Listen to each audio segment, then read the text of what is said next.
by yourself. You ain't never afraid to be by yourself. Say you ain't afraid to be by yourself. Say you ain't afraid to be by yourself. You don't need a man, you do it by yourself. Hi everybody, we're back, the Bame MS podcast, but today we're going to hear Amber's story. Hey, I was going to say hey y'all, no, I'm not going to do that. My name is Amber, as Misha just said, and I've been suffering from MS for the last 25 years, but I was diagnosed 20 years ago. It started when I was 15, constant urine infections, constant. Like, the doctor didn't know what was wrong. I didn't know what was wrong. So I just lived my life. Then 4 years later, I was at Raven, and my leg just didn't feel right. It just, I can't explain the feeling. I really wish I could, but I can't. So I said to my friend, "Bro, something wrong with my leg." So she said, "Oh, smoke this." She gave me a spliff. So I smoked the spliff. That didn't make it any better. Nothing was shifting. So I was like, "Sure." So I've gone home, gone to sleep. Next morning, still felt the same. So I phoned my friend and I said, "Come, we got to go to the hospital. I don't actually know what's wrong." Put on my big heels, big boots, little skirt, rolled up to the hospital. I said to them, "Rah," I said, "There's something wrong with my leg." I said, "I don't know what the problem is." They're like, "Okay, stay there." Got the doctor come and said, "Okay, we just need to do a brain scan." I was like, I said my leg, but I don't get it. How did they get from... Did they give Exactly. you Any blood test? No blood test. But you know, but was it a neuro exam? Yeah. So obviously, yeah. You know when they tap the... You must have. Oh yeah. So they tap all of that. So they tap all of that. Yeah. My leg didn't move, but I just said it's because I'm tired. That's what you thought. Yeah. I genuinely thought it because I was tired. Because I was like, well, I went raving the day before and got in really late, so I just put it down to tiredness. So when the doctor said that I had to have a brain scan, I had a panic attack. I went into full panic mode. And I was like, "No, my brain's that mean I'm gonna die. I don't understand what's going on." I had to call my mum because I was like, "Mum, they said I need to have a brain scan." My mum's like, "What are you talking about?" I was like, "I know." And I started crying again. And then the next day, obviously I'm in hospital, and they're like, "We have to admit you." So I was like, "I don't understand." I said, "Well, how did it go from that to this?" Anyway, 6 months later, yeah, so this is 6 months. My legs have gone completely dead, can't feel them. You could have put a lighter to my legs, I wouldn't have felt nothing. You could have done anything, I couldn't feel nothing. I was highly angry. I was very angry because I was like, I don't understand I didn't understand what's going on. No one's explaining anything to me. They were just giving me drugs. I was on intravenous steroids for that's 2 months. What did I say? How long? 2 weeks. Yeah, 2 weeks. It was at 90 mg intravenous, and then it goes down, and then it goes down. High. Yeah. Mad high. Cause I thought 50. Mad high. No, I was on 90. It was intravenous. Oh, 500. No, the 500 is for 5 days. Oh, it's the 5-day one, yeah. So then I was in the hospital for 6 months and had to learn how to walk. Learning how to walk is mad. It's mad. Like, all I can say, and all I was trying to explain to my friends is like, you see the clouds in the sky. It's like walking on clouds. I know none of us have ever walked on clouds, but if you have an imagination and you can think how it would be when walking on clouds, that's exactly what it felt like. Exactly. And I was freaked out because obviously I've gone from raving hard every day. Every day I was out. Every day. Like, there wasn't, I knew every rave. People tell me, "Ams, where is it? Where are we going?" And then it went from the phone silent, like, "Ams, where are you?" "Oh my God, I'm in hospital. What's wrong?" "I don't know." I definitely didn't know. I didn't know. The doctors didn't know. So then I got better. I got better. Like, I got proper better.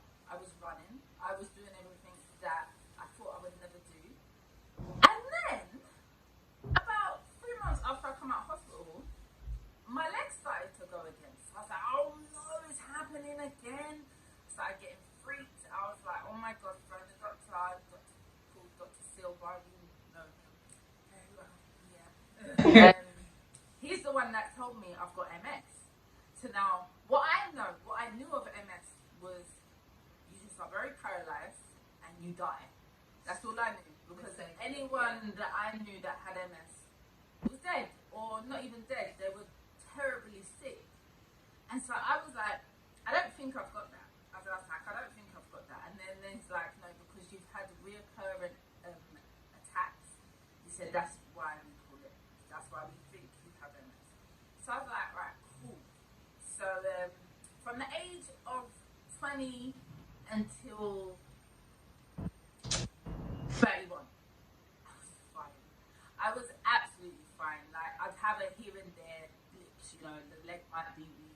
I'd just take steroids, be completely fine, be at, like it was nothing for me. I went uni, it was in a very, very stressful job. I was in probation from the age of 25. I had 2 kids because I wanted to prove to the doctors I could have kids.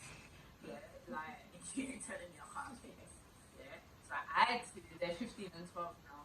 But up until, I'd say, well, I'm 39 now. Up until I was about 34, I had a seizure. I was driving and I took antihistamines because I had hay fever. Now, I forgot that I took the antihistamine and I drank like a whole bottle of syrup. Yeah, so I had a bad seizure. I was in the hospital for a whole bottle of syrup. That's straight vodka. Yeah, I know, but I was living it. You know, I was living. I don't. You know when you just live. You know, I just wanted to live. I forget. So when the MS doesn't bother me, I forget I've got MS. I'm like, what's MS? And then it's not until my leg goes woo, like that's some stupidness. I'm like, oh, that's MS. So yeah, since I had the seizure, so when I had the seizure, I bit off half of my tongue. Gone, absolutely gone. So people are looking at me like I'm weird. Like people come into the hospital and be like, what happened? And I actually didn't know because I had a seizure. Like you forget everything. I lost my memory, my short-term memory. I'd say that it's starting to come back now. Like I remember long-term things, I just don't remember short-term things. So it's from then that everything's now starting to go a bit topsy-turvy. When I say topsy-turvy, if you see me on the street, you're gonna say to me, nothing ain't wrong. Yeah, nothing ain't wrong. You look fine. No. I feel something's wrong. I feel something's just not right. Now I'm starting to accept the fact that I have MS. It's been hard. It's been very hard actually. I'd say that for a long time I wasn't in denial because I knew I had it. I just was like, well, it doesn't affect me. Like how I was seeing other people. There were some people that are really down and out. And I was like, no, I'm not like that. So what I decided to do was set up a group, MS support group. I set it up, it was very, very good. It was in Croydon and there was a lot of people coming. I think it got to a maximum of 17. And then what I realised on this group, were black people.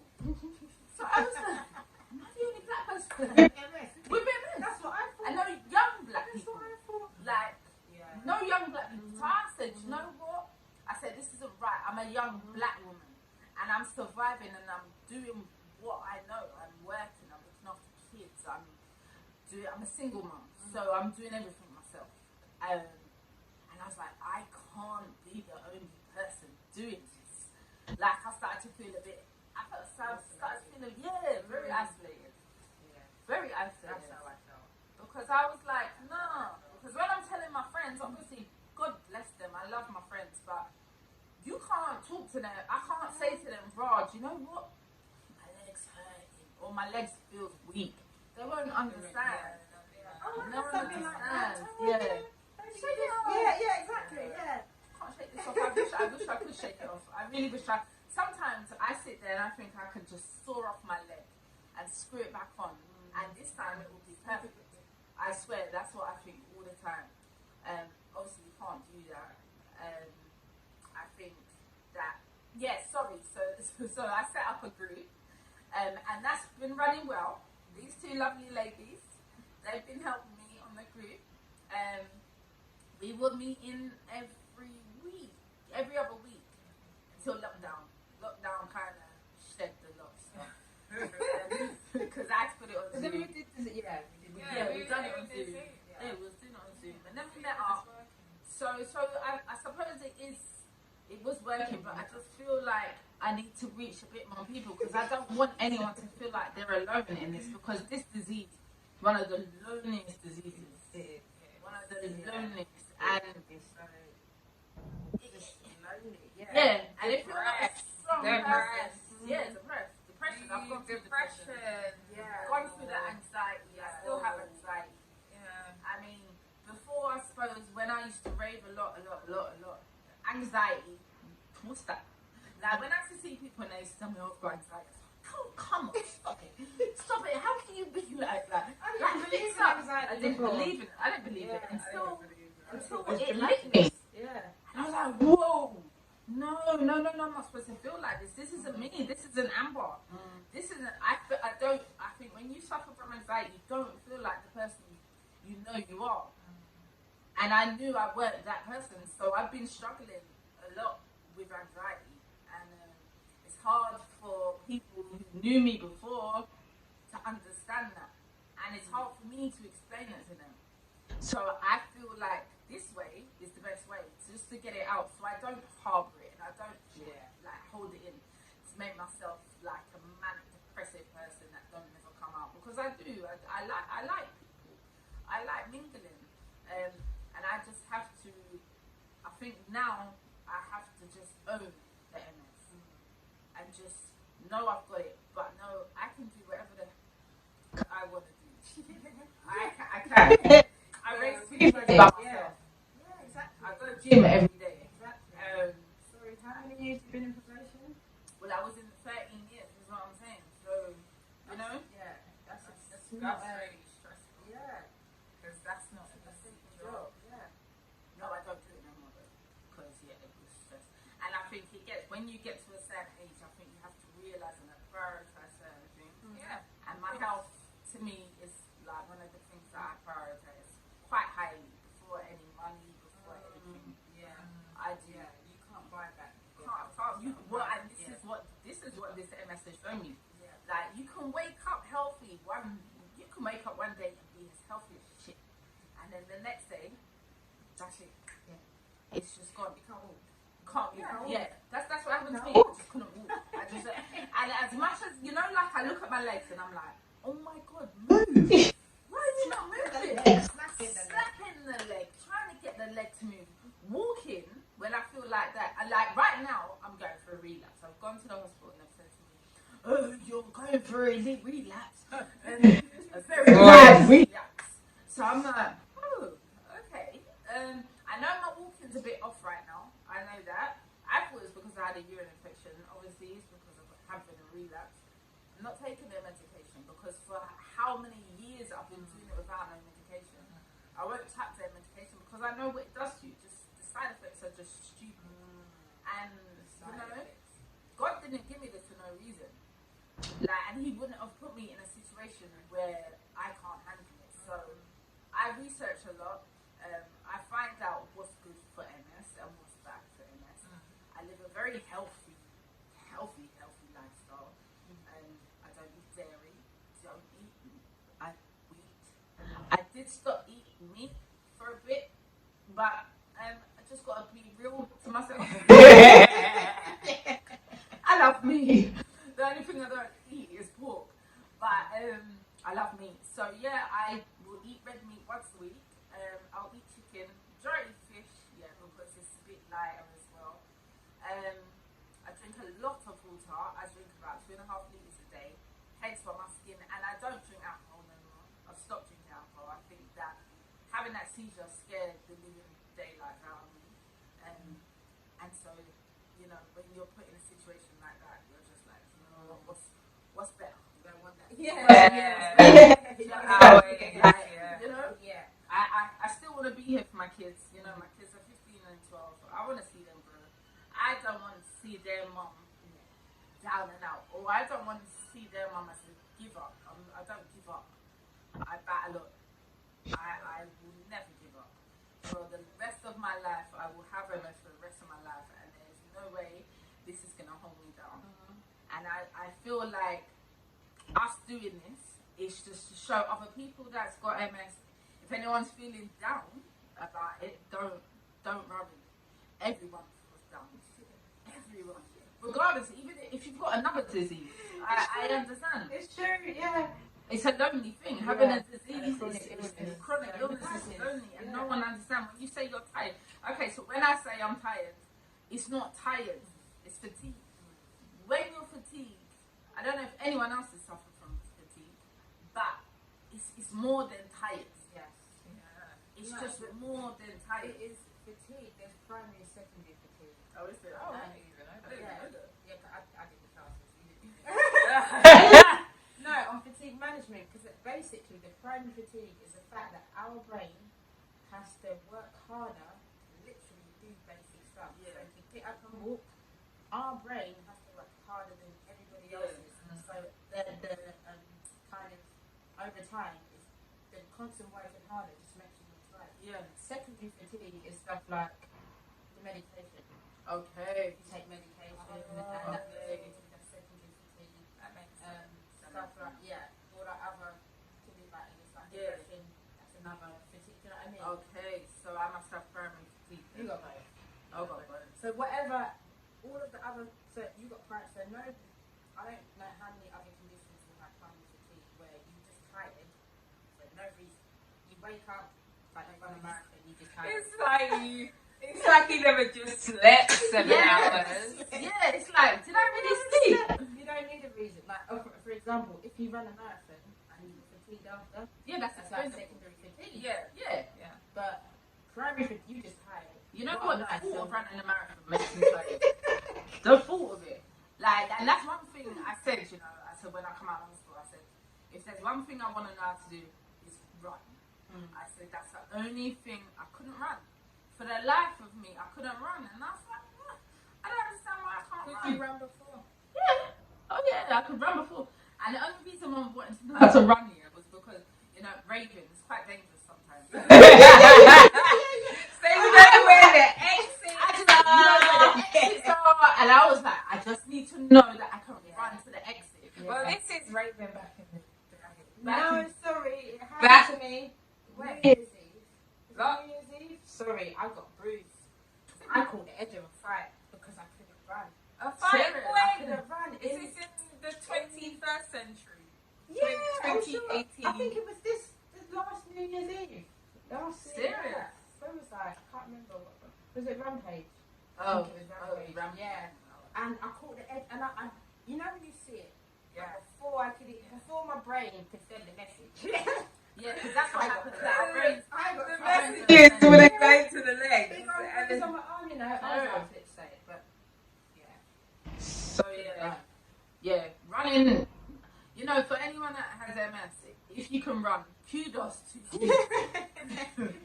I can run now, but I won't be able to run a marathon, and I'll be able to get away from something. Did you if I see need to. that girl? Fight or flight. Oh, Yeah, that she done a marathon, and every single time she does it, she Flaps, flops. yeah. I Yeah. really Nuts rate to that. me. Yeah. It's But nuts, maybe because she had been running. Maybe that was because It's 'cause the memory. Before. Yeah. Yeah, muscle has memory. So I push weights in the gym. I've been pushing weights for about 18 years, and I truly believe the gym and good eating is what's kept me how I am. Yeah. So I still have relapse women. I thought I had progressive. I thought it was because I was getting. So since the lockdown, my MS has got worse because they stopped the gym. I went into a bit of depression because I couldn't go to the gym, couldn't go to the shop, couldn't do anything. So I was like, oh my God, what's the point? My life is not worth living because I can't do anything. I'm just gonna get sick. When the gyms opened, when the lockdown finished, I was so happy. But I was so happy. I went into the gym and I was doing everything that I'd done before, not remembering that you got to take the time, innit? So I damaged myself more than before. And so right now, I'm still going to the gym. I go to the gym every day, but I just take my time because, you know, You get back on. yeah, I'll get back. I've got the muscle memory. Everyone's got muscle memory. So yeah, that's my story. There's so much more, but it would take 10 minutes. That's just MS, you know. MS is as I said, it's a loaning disease, and I'm so happy I've got my sisters here, like because they're the only ones that actually understand. And that's not to. It's not. I don't because I don't want to seem like I'm being horrible, but trying to explain something to my friend, it's difficult. I just find it difficult, and I don't want my friends to feel no type of way, like, oh no, what can we do? Or, you know, there's nothing that anyone there's nothing that anyone can say. If you try and say anything, you're probably gonna make it worse sometimes. Yeah. What, you know, I think what I don't want to hear is, oh yeah, I had this and I just did this, because it's not. It's not the same. It's just not the same. Yeah. It's just really not the same. So, you know, sometimes it's just about being there. Like if anyone has a friend that's got MS and you don't know what to do, Yeah. just be there. Yeah. Just be there. Sometimes you just want to sound off. Sometimes, and you I know that I don't want to like poop on the party. Yeah. Sometimes I just need to let Yeah, off. Like, that's it. Like, and if that's the only support you can give, that's the best. yeah. That's the best. No amount of money or nothing. I mean, money won't. It don't hurt. It don't hurt. If you just get everyone to subscribe, please subscribe. I'm joking. But yeah, no, real talk. Support. Yeah, we're here for some more. We're here if you've got questions, if you've got any concerns. Trust me, I've lost everything in my body. I've lost my face, I've lost my eyes, I've lost my legs, I've lost my arms. I've got it all back. Yeah. So just don't think that it's never going to come back because with the perseverance. Yeah, I had Bell palsy. So it was really weird one day. One day, the whole of my face was drooped, and my friends were like, what's wrong with your face? Basically, you had a stroke. Literally. Yeah. Literally. Do you know, and the joke is, I had Bell's palsy, but the other way. So everything went up. Everything went up. And I was pregnant, but because they said, oh, all of your symptoms are supposed to subside when you're pregnant. No, I was mad stressed when I was having Alicia, and my whole face was not just hitched up, but it was like pitched up. But it started with a twitch. Is it? And then the whole side of the face. Yeah, nah, mine. And they was like, do you want steroids? I was like, no, I'm pregnant. I look like. Yeah. Have you seen They Goonies? offered me steroids. Yeah, I had to take steroids. No, I had to take Whilst steroids I was pregnant. while she was pregnant. Yeah. Yeah, because what else? I was like, I'm not taking that. Yeah, I had to take steroids. I lost my eye, had optic neuritis, so I couldn't see. I've lost everything. But as I said, I regained it, and I regained it back through healthy living. Yeah. So don't listen to people when they say, "Oh, no, the healthy living don't work." It works. Trust me. Yeah, it might take longer. I think it's healthy, but I think the way that you are, the way that we are, plays quite a big part as well, because we're quite driven. Yeah. We've got focus. We've got, to be honest, we got reasons to The kids. yeah, we got reasons to. They've got fight three it. kids. I've got two. I refuse to have anymore. Just because I was told when I was, and this is again, so if you do have MS, don't listen to people. Just don't listen to just anyone. Because when you listen to people, you will scare you. But I'm not gonna lie. Like, I'm scared. No, to be honest, She's I not. had the last two mashed me up. Listen, It mashed me up. you crippled me. Yeah, so that's what I heard. I heard if you have crippled if you have a third one, When I had you're gonna be Alicia. crippled. So I was like, okay, well I don't want to be crippled because the second one, I was kind of like knocked me for 6 when I had my second child, but I got back. So I was like, do you know what? I'm not doing that again. I'm not doing that again. To be honest, I was shook from this. When I had Aaliyah, I didn't have MS. When I had Alicia, I'm trying to swear, sorry, but that was the first time I was like, wow, this thing is really real. Wow, I'm disabled. Like, I couldn't walk. That was years on crutches. Yep. On crutches. Like, that was dropping down the stairs with a baby in my hand. That was forgetting that I even had a child. I was like, who's that baby crying? Serious? Next door. I was like, why don't the next door neighbour shut up their crying baby? Because it's annoying. I swear, it took me like 30 minutes to clock. That is my child upstairs. She's about 3 weeks old. I didn't know it was my child. Complete memory loss. So these are the things that MS can do, But that's why I didn't want to have no more babies. I didn't have no more babies. I tied my shoes in 2010 because I was like, I'm not doing it. I'm not doing this. And to be honest, That was the worst decision I of my feel whole like entire more life. people with MS should have the option because I think they did me wrong. But like they made me wait the longest time.